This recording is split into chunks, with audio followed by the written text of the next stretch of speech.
Ini-launch nyo ba uli yung Oplan Isnabero? Opo, talagang maglalagay rin tayo. No? Hindi natin tatantanan. Every year na lang, ganyan na nangyayari. No?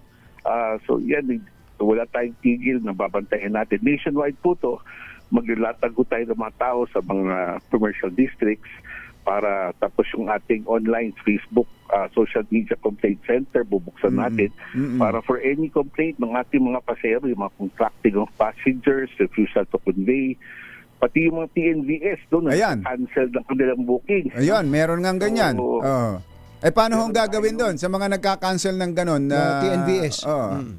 Hihingin natin sa TNC yung listahan na nagka-cancel. No? Meron sa listahan yan. At bibigyan natin ng show cause order yung mga nagka-cancel para magpaliwanag sila kung bakit nila kinancel yung booking na yan.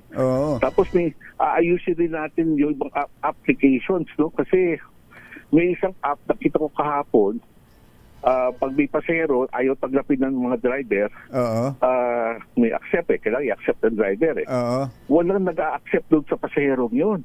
Ay, bakit to? So, yung program application, ganun ang pagkagawa nila. No? Kung walang driver na nag-accept, walang makukuhang ride yung pasahero. No? So, pinapatawag natin yung TNC na hindi pwede yun kasi public service to Ano po yan? Anong TNC yan, Chairman?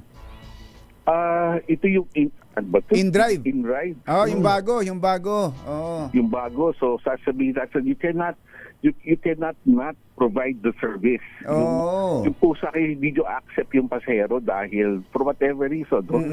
So, yun ang ating ngayon inaayos sa ating mga TNCs and TNVS. Online seeding company. Tama kayo dyan, Chairman.